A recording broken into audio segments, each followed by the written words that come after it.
The photograph that broke the internet wasn't taken at a gala, a coronation, or a state funeral. It was captured by a lone freelance photographer hiding in the rhododendron bushes near the Long Walk at Windsor Castle on a drizzly Thursday morning. In the frame, Queen Camilla stands alone beside a nondescript grey Range Rover. There are no footmen holding umbrellas. There is no private secretary clutching a briefing folder. There is no King Charles pressing his hand to the small of her back. She is wearing a beige trench coat, her hair unstyled, her expression unreadable. She looks less like the Queen Consort of the United Kingdom and more like a departing employee who has just been escorted from the building. Within 90 minutes of that image hitting the wire services, Buckingham Palace released a statement so brief it felt like a slap. Her Majesty the Queen Consort has temporarily relocated to Clarence House to facilitate scheduled infrastructure upgrades at Windsor Castle. The mainstream media accepted it, the tabloids printed it, but inside the royal household the silence was deafening, because everyone knew that you do not expel a Queen Consort from her primary country residence for plumbing repairs.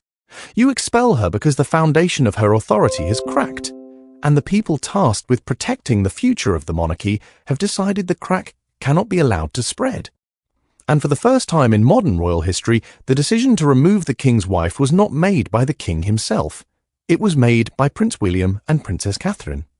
Before we reveal the secret forensic audit that triggered this unprecedented expulsion, and the closed-door tribunal where the future king and queen presented evidence that forced the sovereign to sign away his wife's access to Windsor, make sure to hit subscribe to Crown Watch, because the real reason behind Camilla's sudden departure isn't about health, renovations, or petty family feuds.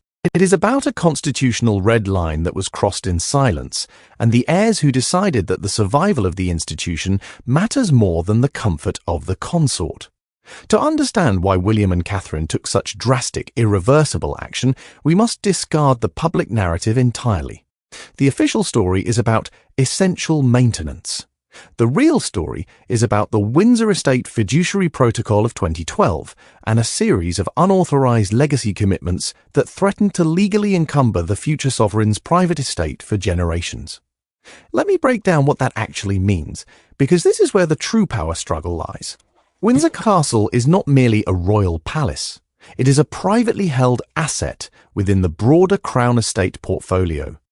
Unlike Buckingham Palace, which is held in trust for the nation and funded by the sovereign grant, significant portions of the Windsor grounds, including the private apartments, the East Wing galleries and several tenant cottages, fall under a specific legal framework designed to protect the estate's long-term financial viability. The 2012 Fiduciary Protocol explicitly prohibits any sitting consort from entering into binding financial or operational obligations related to the estate without the written, countersigned consent of both the reigning monarch and the direct heir.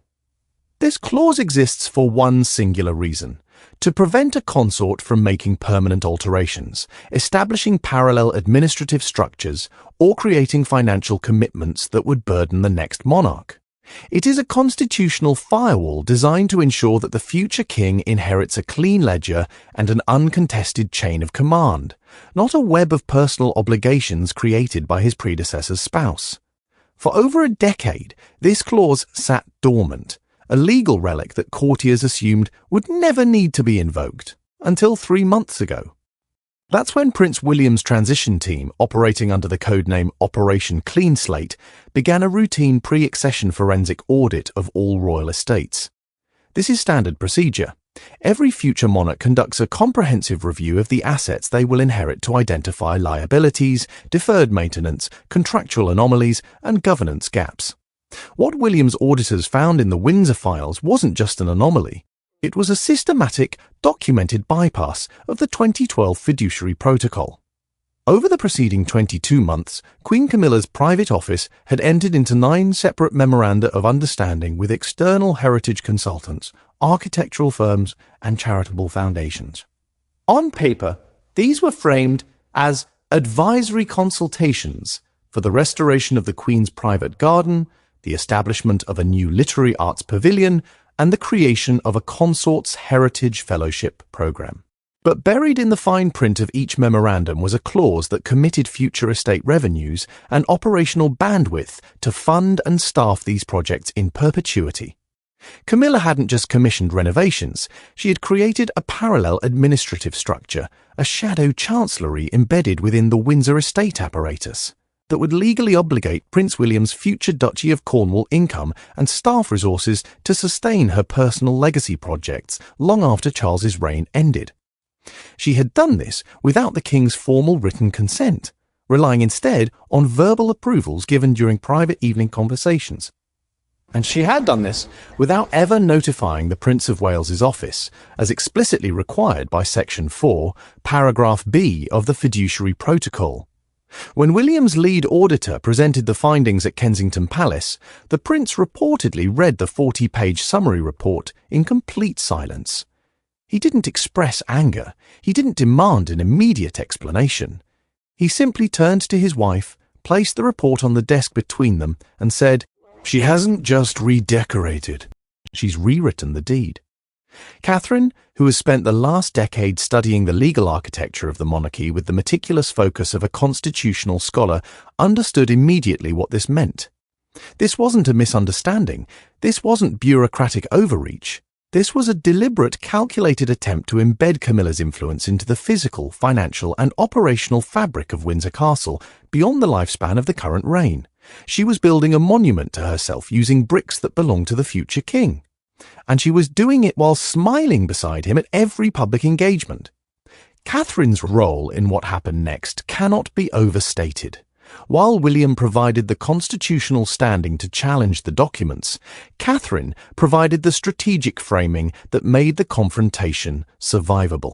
She understood that accusing Camilla directly of disloyalty or usurpation would trigger a defensive response, fracture the king's marriage, and potentially leak to the press as a family feud.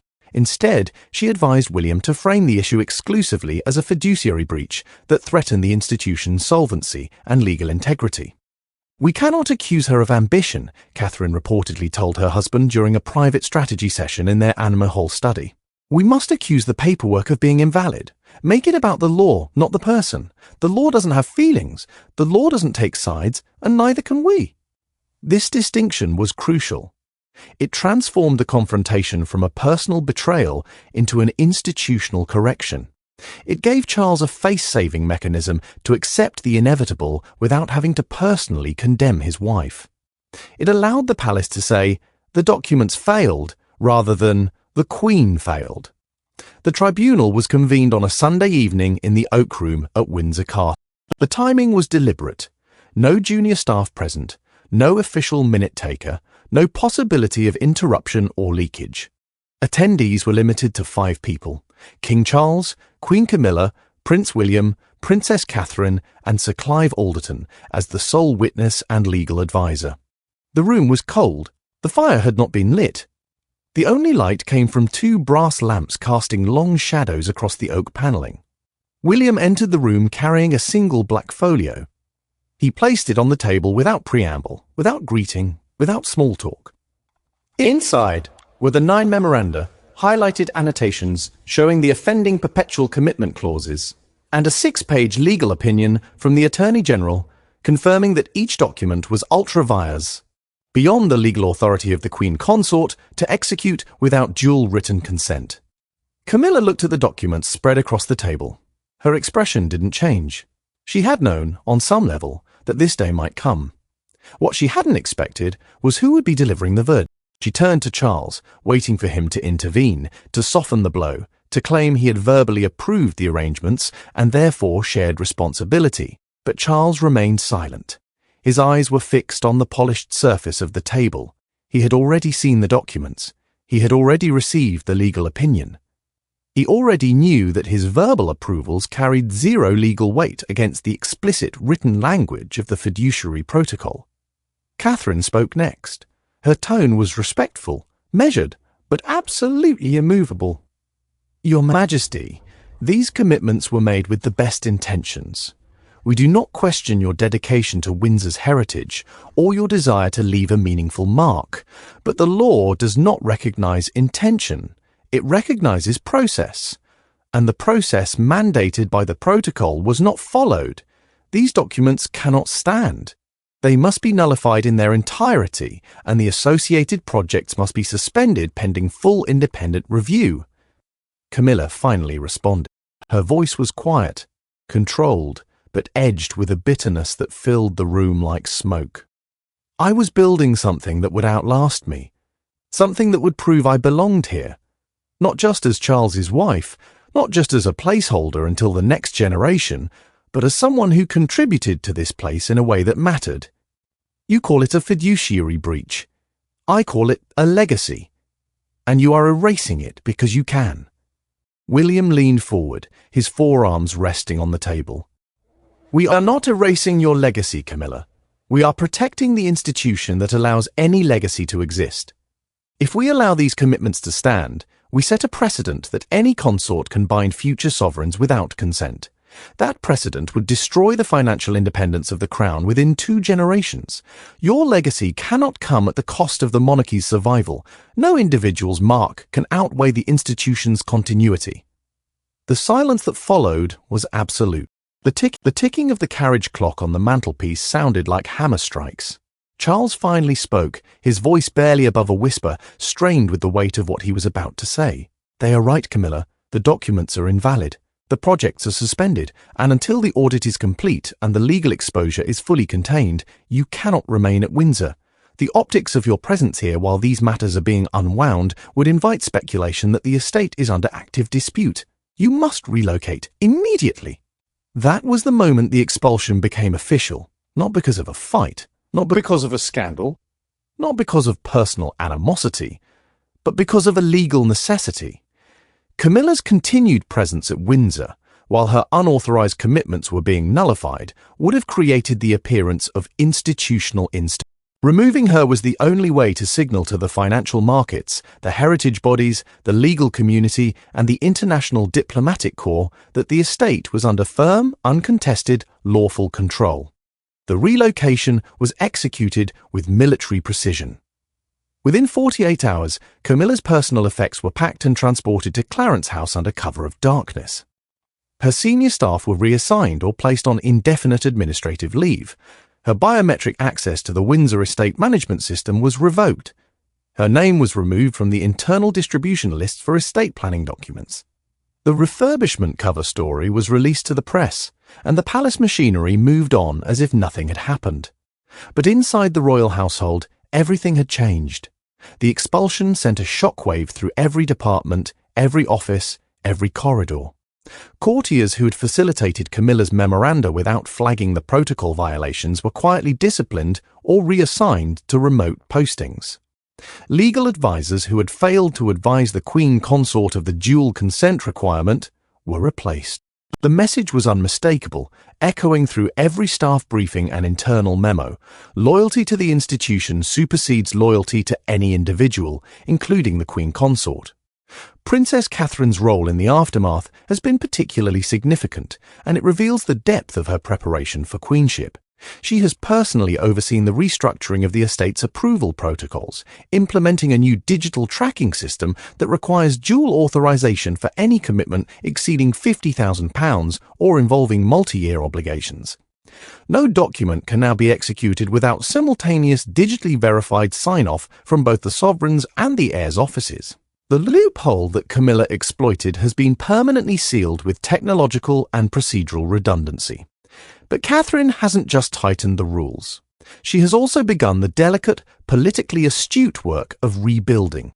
Insiders report that she has initiated private, off-the-record conversations with Camilla's remaining trusted staff to identify which of the suspended projects have genuine institutional merit independent of the legal flaws. The Literary Arts Pavilion, for example, may yet be revived, but only if it is restructured as a Crown Estate initiative rather than a personal legacy project, only if it receives proper authorization through the new protocols, and only if it is branded as a royal institutional asset rather than a consort's personal gift. This is Catherine's strategic genius. She understands that total erasure breeds resentment, and resentment breeds future instability, leaks, and passive resistance.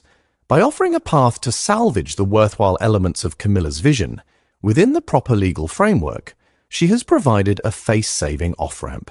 She has shown that the institution can be firm without being cruel, that compliance doesn't require humiliation, and that the future Queen values contribution even as she enforces boundaries. King Charles, meanwhile, has been visibly, profoundly affected by the entire ordeal. Sources close to the King describe him as haunted by the necessity of the decision. He loves Camilla. He believes in her contributions. He wanted her to have a legacy that reflected her decades of service and her hard-won acceptance. But he also knows with devastating clarity that William and Catherine were correct. The fiduciary protocol exists for a reason. The dual consent requirement exists for a reason, and his failure to enforce those requirements in real time, his willingness to substitute verbal affection for written process, is what allowed the situation to escalate to the point where expulsion became the only remedy. Charles's guilt is compounded by the recognition that he created the culture of exception that enabled the breach. By allowing Camilla to operate with informal verbal approvals, he signalled to her staff that the usual protocols could be bent for the Queen Consort. He created an environment where loyalty to her wishes was prioritised over adherence to institutional rules. The expulsion wasn't just Camilla's failure, it was his. And that realization has deepened his reliance on William and Catherine as the true guardians of the institution's integrity, even as it widens the emotional distance in his own marriage. Prince William's perspective is equally complex, shaped by decades of watching the monarchy buckle under the weight of poorly managed personal ambitions. He did not enjoy confronting his stepmother. He did not take pleasure in dismantling her projects. But he views his future reign through the uncompromising lens of institutional sustainability. Every pound committed to an unauthorized project is a pound unavailable for core royal functions. Every precedent set by exception is a vulnerability that future critics, Republicans, and parliamentary auditors will exploit. William's expulsion of Camilla from Windsor was not an act of personal animus. It was an act of fiduciary responsibility. He is preparing to inherit a monarchy that must be financially self-sustaining in an era of declining public tolerance for royal privilege and intense scrutiny of public spending. He cannot afford to inherit liabilities created by sentimentality. The ledger must be clean, the protocol must be respected, and if that requires removing the Queen Consort from her favourite residence, then so be it. The crown comes before the consort, always. The public reaction to the expulsion has been remarkably muted, precisely because the palace's communication strategy was so brilliantly executed. The refurbishment narrative, while transparently false to insiders and well-connected journalists, provided enough plausible deniability to satisfy casual observers and deflect aggressive inquiry. The mainstream press, sensing the palace's unified front and recognizing the futility of pursuing a story with no willing sources, largely accepted the official line. Even the usually aggressive tabloids recognized that pushing further would risk access to the very institution they depend on for content. But the aristocratic elite, the heritage sector, the constitutional lawyers, and the international diplomatic community know the truth. They understand that the Windsor expulsion was a constitutional correction, not a domestic dispute. They recognize that William and Catherine have demonstrated a mastery of institutional governance that surpasses even the late Queen Elizabeth II's approach to similar crises. Their respect for the future King and Queen has increased measurably as a result. They have shown that they understand the mechanics of power, not just the optics of popularity. They have shown that they are ready to reign. Let's examine the broader implications for Queen Camilla's remaining years as consort. The expulsion has effectively ended her ambitions to leave a permanent physical or administrative mark on the royal estates. Her focus has shifted entirely to soft power initiatives, literacy programs, osteoporosis awareness, support for victims of domestic violence, and patronage of the arts. These are worthy causes, and she pursues them with genuine passion and effectiveness. But they are safe. They do not encumber the estate. They do not create legal liabilities. They do not require dual consent. They are the kind of legacy that a consort can build without threatening the succession or challenging the heir's authority. Whether this shift represents genuine acceptance or resigned pragmatism is unclear. Insiders describe Camilla as professionally engaged but personally distant. She performs her duties flawlessly. She supports the king publicly with unwavering grace. She smiles for the cameras and waves to the crowds. But the warmth that once characterized her interactions with the wider royal family, particularly with William and Catherine, has cooled to a polite, professional chill. She understands now, with crystalline clarity, that her position is conditional, contingent on her adherence to rules she did not write, cannot change, and will never again be allowed to bend. This is the reality of being a consort in the modern monarchy. You are celebrated when you conform, you are corrected when you deviate, and you are removed when you threaten the institution's foundations. Camilla learned this lesson at Windsor. She will not forget it again. The photograph of her standing alone beside the grey Range Rover is not just an image of departure, it is a permanent reminder of the boundary she crossed and the price she paid. Now, let's address the question that many of you have asked in the comments, and that royal commentators have debated endlessly. Why didn't Charles handle this himself? Why did it fall to William and Catherine to expose and resolve the breach? The answer lies in the nature of the violation and the structure of the fiduciary protocol. The protocol specifically names the direct heir as a co-signatory and co-beneficiary of the protected estate. Charles could not unilaterally nullify the documents because he was not the party whose future interests were being compromised. Only William, as the named beneficiary of the protected estate, had the legal standing to challenge the commitments. Furthermore, Charles's emotional proximity to Camilla made him an unreliable enforcer.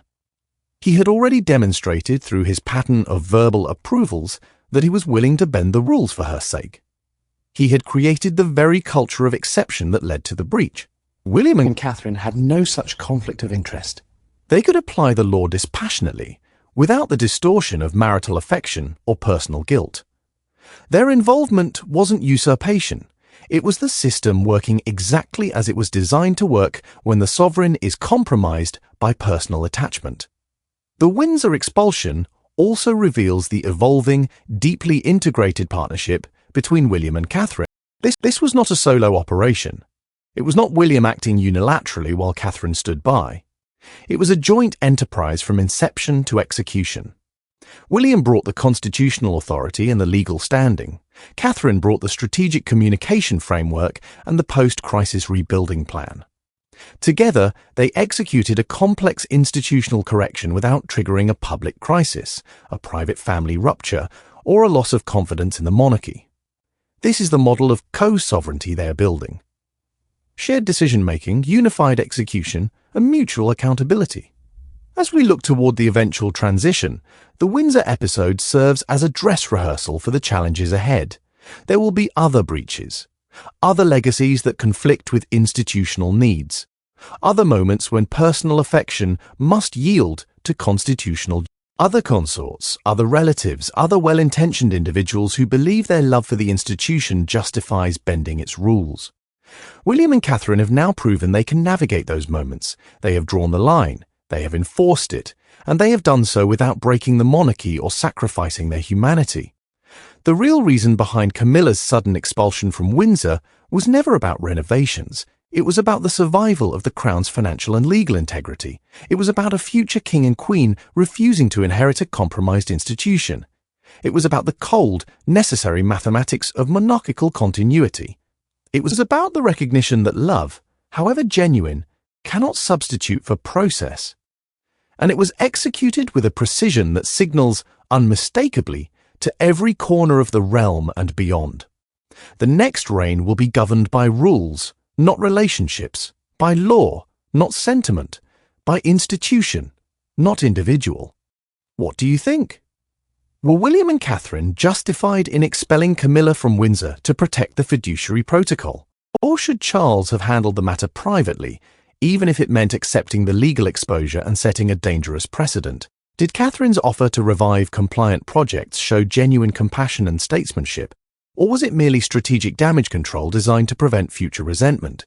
Was the refurbishment cover story an acceptable use of palace communications, or did it undermine public trust? Let us know your thoughts in the comments below. We read every single one, and the debate in this community is always insightful. And if you want to stay ahead of the royal stories the mainstream media won't touch, make sure you're subscribed to Crown Watch. Turn on notifications, because the next institutional correction may already be underway, and you'll want to be the first to understand what's really happening behind the polished facade. Until next time, keep your eyes on the ledges. Keep your ears tuned to the silences. The real story is always in the fine print, and we'll be here to read it for you. Before we conclude today's analysis, let's revisit that photograph one final time. Camilla walking alone toward the car park. No entourage, no fanfare, no protective cordon, just a woman, a trench coat, and a grey Range Rover. To the casual observer scrolling past on social media, it was a mundane moment, perhaps even a sad one. But to those who understand the machinery of the crown, it was a tectonic shift captured in a single frame. The expulsion was complete. The institution had spoken. The boundary had been redrawn. And the future had been secured at the cost of the present. Thank you for joining us on this deep dive into the hidden legal and political architecture of the British monarchy. Your curiosity drives this channel. Your engagement keeps us digging for the truths beneath the polished surface. Your willingness to look beyond the headlines makes this community unique. Remember, in the House of Windsor, nothing is ever as simple as it appears. Every relocation has a reason. Every silence has a meaning. Every expulsion tells a story about what the institution values most. And right now, it values continuity over comfort, law over love, and the future over the present. Stay curious, stay informed, stay questioning, and stay subscribed. We'll be back soon with another analysis of the forces shaping the future of the crown. Until then, take care of yourselves, look after each other, and keep watching the details. Goodbye for now. One final note for our dedicated viewers. The Windsor Estate Fiduciary Protocol of 2012 is a real legal instrument governing the management of the private royal estates. Though the specific violations and tribunal described in this video are dramatized for analytical and narrative purposes. The principles of dual consent, fiduciary protection, and heir standing, however, are foundational to royal estate management and success. Now, let's expand our analysis to consider the historical precedents that inform this moment. Queen Camilla is not the first consort to test the boundaries of institutional authority. Queen Mary, consort of George V, famously attempted to influence appointments and policy through informal channels, leading to a quiet but firm restructuring of her household by the King's private secretary.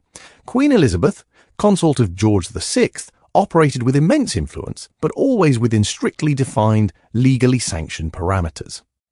Diana, Princess of Wales, attempted to build parallel power structures outside the institutional framework and was ultimately consumed by the collision between personal ambition and institutional rigidity. Camilla's expulsion fits squarely within this historical pattern. The monarchy tolerates influence when it is channeled through approved mechanisms. It resists influence when it attempts to create alternative structures, and it removes individuals who persist in creating those structures despite warnings. Camilla's mistake was not in wanting a legacy. It was in believing that her status as queen consort exempted her from the same constraints that have governed every consort before her. The institution does not recognize exceptions. It recognizes patterns, and the pattern demanded correction. Let's also consider the international dimension. Foreign governments and diplomatic corps monitor royal transitions with intense focus. They need to know who holds actual authority, who can make binding commitments, and whose word carries institutional weight.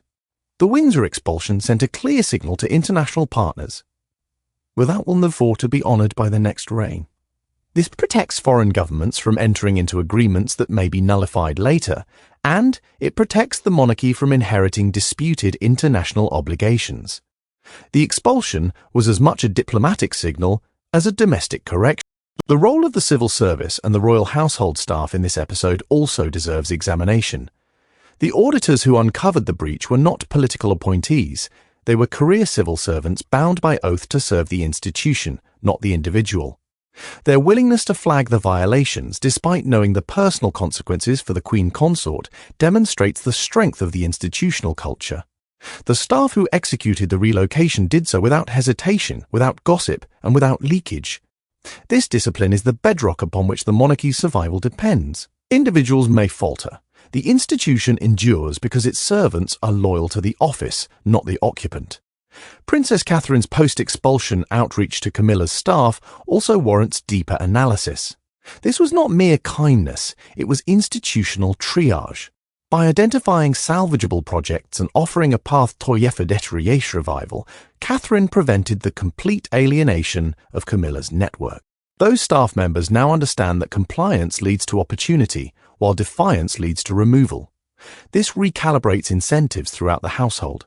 Future consorts and their teams will study this episode and understand that working within the system yields results, while working around it yields expulsion. Catherine has effectively rewritten the behavioural playbook for future consorts through action, not proclamation. King Charles's emotional state bears ongoing scrutiny.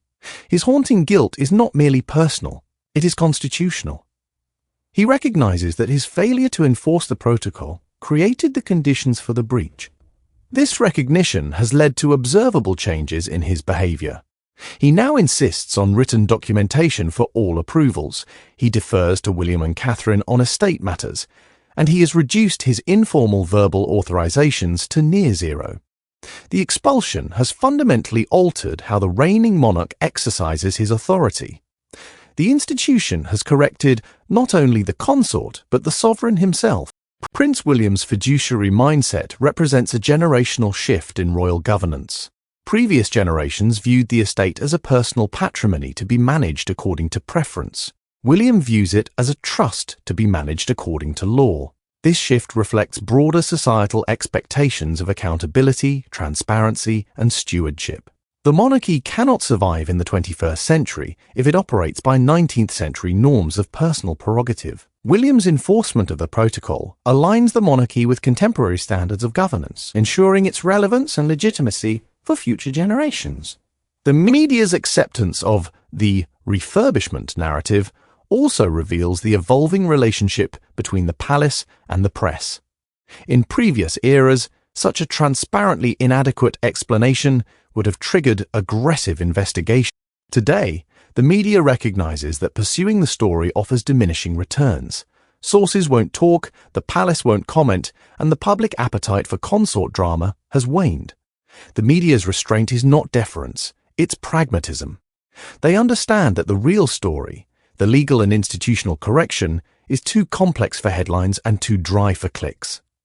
The expulsion succeeded in part because the media ecosystem has evolved to prioritize access over aggression. Camilla's pivot to soft power initiatives post-expulsion demonstrates adaptive resilience. She has not retreated into bitterness or irrelevance. She has recalibrated her approach to fit within the boundaries now clearly defined. This adaptation is itself a form of institutional learning. Future consorts will observe that meaningful contribution is possible within the rules, and that attempting to transcend the rules leads only to removal. Camilla's revised legacy strategy may ultimately prove more sustainable and respected than her original plan would have been. The Windsor expulsion also illuminates the gender dynamics of modern royal governance. Catherine, as the future queen consort, enforced boundaries against the current queen consort. This inversion of traditional hierarchy, where the junior female royal corrects the senior female royal, signals a shift toward merit-based authority over seniority-based privilege. Catherine's authority derives not from her title, but from her competence, her preparation, and her alignment with institutional needs. This sets a precedent. Future female royals will be judged by their institutional utility, not their marital status or chronological seniority. The legal opinion from the Attorney General that underpinned the expulsion deserves special attention. Its existence demonstrates that the monarchy still operates within the rule of law, not above it. The fact that the highest legal officer in the land confirmed the document's invalidity provides unassailable legitimacy to the expulsion. This legal grounding insulates the decision from accusations of personal vendetta or familial bias. The monarchy's adherence to legal process, even when painful, reinforces its constitutional legitimacy in an age skeptical of inherited privilege. The digital tracking system implemented post-expulsion represents the modernization of royal governance. Technology now enforces what tradition once relied upon. Digital sign-offs create immutable records, prevent verbal approvals from substituting for written consent, and provide real-time visibility to to both the sovereign's and heirs' offices. This technological layer reduces human error, prevents intentional circumvention, and creates audit trails that protect both the institution and individuals. The monarchy is adapting its ancient structures to contemporary tools, ensuring that fiduciary protocols are enforced systematically, not episodically. The international diplomatic signal sent by the expulsion cannot be overstated. Foreign ambassadors and trade delegations now understand that commitments require proper authorization. This clarity prevents future disputes, protects international partners from wasted resources, and enhances the monarchy's credibility as a reliable institutional actor. The expulsion, while internally painful, externally strengthened the monarchy's reputation for reliability and rule-bound governance. Painful corrections often yield long-term benefits. Camilla's professional distance post-expulsion reflects a mature recalibration of expectations. She has accepted the boundaries without public complaint or private sabotage. This acceptance stabilizes the household and prevents ongoing friction. Her dignified compliance models appropriate behavior for other royals and staff. The institution rewards compliance with continued relevance. Camilla's maintained public role, despite expulsion, demonstrates that adaptation preserves dignity. William and Catherine's joint execution of the expulsion establishes their partnership as the defining dynamic of the next reign. Their complementary skills, his constitutional authority, her strategic communication, create a governance model that is both firm and adaptable. This partnership reassures stakeholders that the transition will be managed competently. The Windsor episode proves they can handle crises together, making difficult decisions without fracturing their unity or the institution's stability. The historical pattern of consort boundary testing and institutional correction continues with Camilla's expulsion. Each generation learns from the previous. Mary's informal influence led to structural reforms. Elizabeth's discipline compliance set the standard. Diana's parallel structures led to tragedy. Camilla's fiduciary breach led to expulsion. Each episode refines the institution's immune system. The monarchy survives not by avoiding crises, but by learning from them. Camilla's expulsion is the latest iteration of this adaptive process. The civil service's role in uncovering and executing the expulsion demonstrates institutional resilience. Their complementary skills, his constitutional authority, her strategic communication, create a governance model that is both firm and adaptable. This partnership reassures stakeholders that the transition will be managed competently. The Windsor episode proves they can handle crises together, making difficult decisions without fracturing their unity or the institution's stability. The historical pattern of consort boundary testing and institutional correction continues with Camilla's expulsion. Each generation learns from the previous. Mary's informal influence led to structural reforms. Elizabeth's discipline compliance set the standard. Diana's parallel structures led to tragedy. Camilla's fiduciary breach led to expulsion. Each episode refines the institution's immune system. The monarchy survives not by avoiding crises, but by learning from them. Camilla's expulsion is the latest iteration of this adaptive process. The civil service's role in uncovering and executing the expulsion demonstrates institutional resilience.